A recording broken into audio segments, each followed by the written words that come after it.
Manchester United have beaten Nottingham Forest 2-0 at Old Trafford. Expected win for Manchester United considering we put out a very strong lineup. It was a bit bizarre to see that starting lineup in my opinion, considering the hefty lead that Manchester United had going into the second leg. Now I understand that Ten Hag is under massive pressure to start winning games and trophies at Manchester United, but this was an opportunity to rotate and rest a bit some of the key players for Manchester United, and he hasn't done that this evening, which was a bit concerned because Manchester United have got a lot of games coming up. Now maybe I'm nitpicking a little bit there, but it was a strong lineup, so I expected a comfortable win for Manchester United. But and in the end, 2-0, fairly comfortable for Manchester United.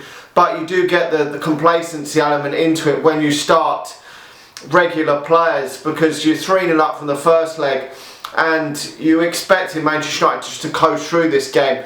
And we've seen this a lot in the past in Champions League games, knockout games, where they're two-legged ties. One team might hammer the other team 4-5-0 in one leg, and the second leg is nothing like that. The other team might come back and scrape a 1-0 win because the team that's maybe 5-0 up are just coasting through that second game, and it was a bit like that certainly first half. Manchester United had their foot on the brakes for a good chunk of this game.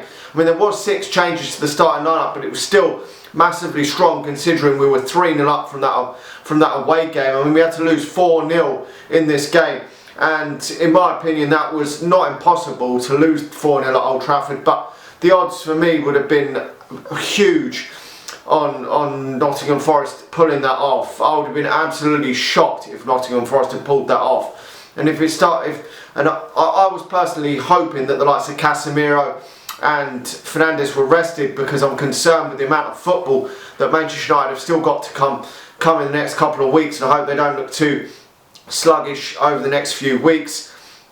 But you can't complain, Manchester United are through to the final. And although I would expect, if you put out a full team, that given Manchester United opponents in this competition, you would expect Manchester United to get through to the final. Now, to be honest, I'm not sure if Manchester United will be favourites for the final. Maybe they will, but Newcastle are going strong. They're not dropping many points in the league. They're not letting a lot of goals in, so that is going to be difficult animal in the final. But at least Manchester United have got there. It was 2 goals in the second half. We did hit the post in the first half from Weghorst, but Manchester United got the breakthrough. We brought the likes of, I don't know why Rashford come onto the pitch in that second half. We didn't really need to bring him on. Okay, he helped us win the game, but we didn't actually need to win the game. I know Ten Hag was obsessed with actually winning the game on the night, but a draw would have easily, comfortably got us through this tie. But he decided to bring Rashford on, then Martial and Sancho on. I understood the Martial and Sancho substitutions. Definitely they haven't played for a long time. Well, certainly Sancho hasn't played for a long time. Martial got himself on the score sheet. Obviously he won't be here next season, but it's nice to see that he got himself on the goal scoring sheet, because if he does somehow manage to survive yet another summer season at Manchester United next year, then I do hope that he does continue to bang goals in when given the opportunity, because although he should be sold off, it's nice. I still don't want him to do bad. I want him to score goals whenever he's on the pitch. Fred getting himself on the score sheet again in that second half, which was nice to see as well. I would have liked to have seen Casemiro, as I say, Bruno Fernandes come off the pitch. Casemiro did come off the pitch, but it was quite late on. I would have liked to see them both come off a lot sooner, because the games are coming thick and fast, and them two are going to play every minute of every game.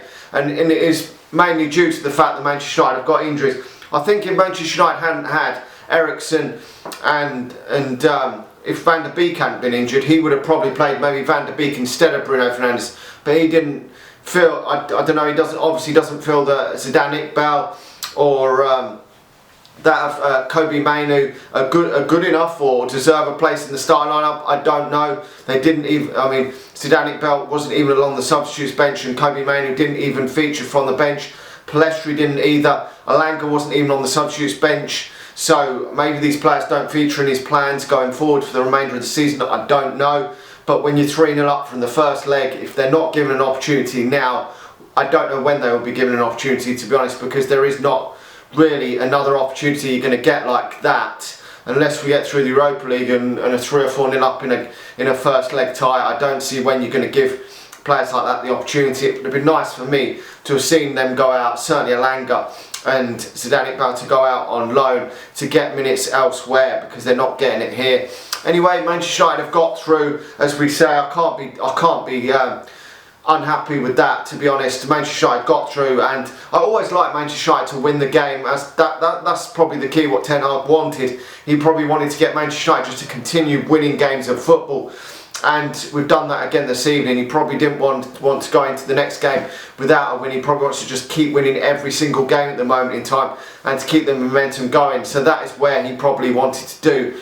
But we've still trained 6 players this evening and still got the job done. So and won the game. So that's still impressive, to be honest, because you changed more than half the team and still got the job done comfortably in second gear. So that is massively positive for Manchester United through to the final against Newcastle. So we've got something to look forward to. Another game coming thick and fast against Palace on Saturday. So we've got to get prepared for that. Anyway, let me know your thoughts in the comment section below. Smash the like button, smash the subscribe button, smash the share button if you're watching on Facebook, and I'll talk to you all again soon. See ya.